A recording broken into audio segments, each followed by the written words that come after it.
14 जुलाई 2023 दोपहर के 2:35 में इंडिया अपनी अब तक की सबसे बड़ा हिस्टोरिक मिशन चंद्रयान 3 को सक्सेसफुली अंतरिक्ष में लॉन्च करता है। अगर सब कुछ सही रहता है तो चंद्रयान 3 दुनिया का पहला मिशन बन जाएगा जो चंद्रमा की साउथ पोल में सॉफ्ट लैंडिंग करेगा और इंडिया दुनिया का चौथा देश बन जाएगा जो मून पे सक्सेसफुली लैंड करेगा। इस पूरे मिशन को तैयार करने में अप्रोक्स 615 करोड़ रुपया का खर्चा हुआ है, जो कि आदिपुरुष मूवी के टोटल बजट 700 करोड़ से भी कम है। पिछले कुछ सालों से भारत सरकार स्पेस मिशन के ऊपर ज्यादा फोकस किए हैं। स्पेस बजट को 6000 करोड़ से 12000 करोड़ कर दिया गया है। लेकिन यहाँ पर आप लोगों के मन में कहीं ना कहीं ये सवाल उठता होगा कि जब भारत में आज गरीबी, भूखमरी, अनएम्प्लॉयमेंट जैसे इतने सारे प्रॉब्लम्स है तो भारत सरकार इतना सारा पैसा स्पेस मिशन में क्यों लगाता है? इससे देश की आम लोगों का क्या फायदा होगा? लेकिन इसको समझने से पहले चंद्रयान 3 से हमको क्या फायदा होगा जान लेते हैं।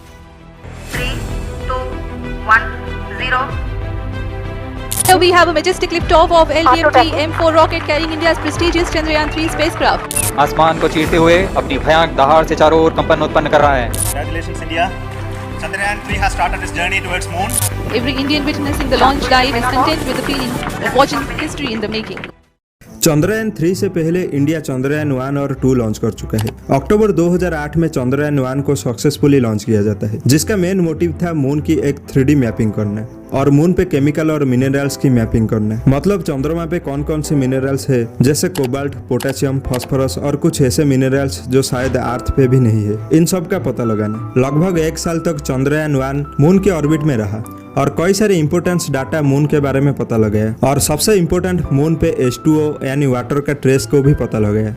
चंद्रयान 1 अपनी मिशन कंप्लीट करने के बाद 9 अगस्त 2009 में चंद्रयान 1 का संपर्क अर्थ से हमेशा के लिए टूट जाती है। चंद्रयान 1 मिशन की सक्सेस पूरी दुनिया को हैरान कर देता है। जहां पर नासा बिलियंस ऑफ डॉलर खर्चा करता है अपनी स्पेस मिशन के लिए, वही इंडिया कई गुना कम पैसों से चंद्रयान 1 को बनाया और चंद्रमा की सतह पर वाटर का ट्रेस को भी पता लगाया। चंद्रयान 1 की सक्सेस के बाद मून की साउथ पोल को एक्सप्लोर करने के लिए इसरो साल 2019 में चंद्रयान 2 लॉन्च करता है। चंद्रयान 2 में 3 पेलोड को रखा जाता है, एक ऑर्बिटर जो मून के ऑर्बिट में मूव करेगा, एक लैंडर विक्रम और रोवर प्रज्ञान। लेकिन अनफॉर्चुनेटली ये मिशन पूरी तरह से सक्सेस नहीं हो पाया। लैंडिंग के वक्त कुछ टेक्निकल एरर के वजह से क्रैश लैंडिंग कर गया, जिसके बाद इसरो इस फेल्योर को एक्सेप्ट करता है और 2023 में फिर से कमबैक करता है और चंद्रयान 3 को लॉन्च करता है। क्योंकि चंद्रयान 2 में हम ऑर्बिटर मून पे भेज चुके हैं और वो अभी भी सही सलामत काम कर रहा है, तो इस बार चंद्रयान 3 में सिर्फ लैंडर और रोवर को भेजा गया है।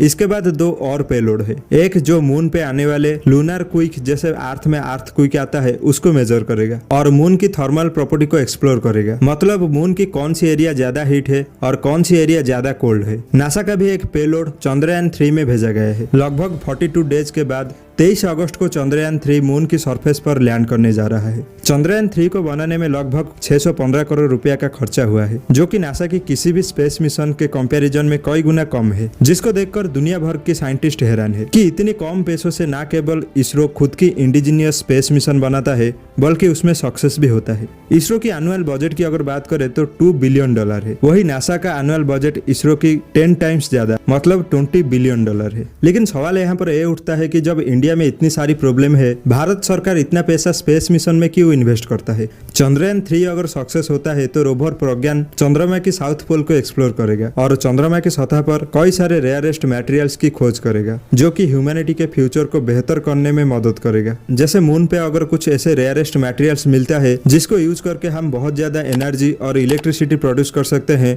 तो इससे हमारा आने वाला जनरेशन को बहुत ज्यादा फायदा होगा। और अगर मून पे कुछ ऐसा मटेरियल्स मिलता है जो अर्थ पे मौजूद ही नहीं है, जो ह्यूमैनिटी के काम आ सकता है, तो उसको यूज करके हम एक बेहतर फ्यूचर बना सकते हैं। आज की डेट में स्पेस एक मल्टी बिलियन इंडस्ट्री बन चुका है। कई सारे प्राइवेट इंडस्ट्री स्पेस में अपनी खुद की सैटेलाइट भेजना चाहते हैं और वहां पे स्पेस और प्लैनेट रिलेटेड स्टडी करना चाहते हैं। नासा उनके सैटेलाइट को लॉन्च करके अनगिनत पैसा छापता है। ये प्राइवेट कंपनी अपनी खुद का पैसा इन्वेस्ट करते हैं और अगर कुछ इनोवेटिव मिशन करते हैं तो इससे नासा को भी फायदा मिलता है। इंडिया अगर अपनी स्पेस मिशन में कंटिन्यूअसली सक्सेस होता है तो प्राइवेट कंपनी इंडिया में इन्वेस्ट करके कई सारी इनोवेटिव मिशन करेंगे, जिसे इसरो और हमारे देश की इकोनॉमी को बहुत ज़्यादा फायदा होने वाला है। इन सब के अलावा इसरो स्पेस में जो सैटेलाइट भेजता है वो हमारे देश की सुरक्षा में एक बहुत बड़ा रोल प्ले करता है। आए दिन चाइना, पाकिस्तान हमारे बॉर्डर के पास घुसपैठ करने की कोशिश करते हैं, जिसको सैटेलाइट के माध्यम से हम डिटेक्ट करके देश के लिए आने वाले खतरा को टाल पाते हैं। इसरो की सैटेलाइट की वजह से हम अर्थक्वेक, साइक्लोन, फ्लड्स जैसे नेचुरल डिजास्टर की जानकारी को पहले से ही पता लगा पाते हैं, जिससे इन सब से होने वाले कैजुअलिटी को हम बहुत मात्रा में रोक पाते हैं।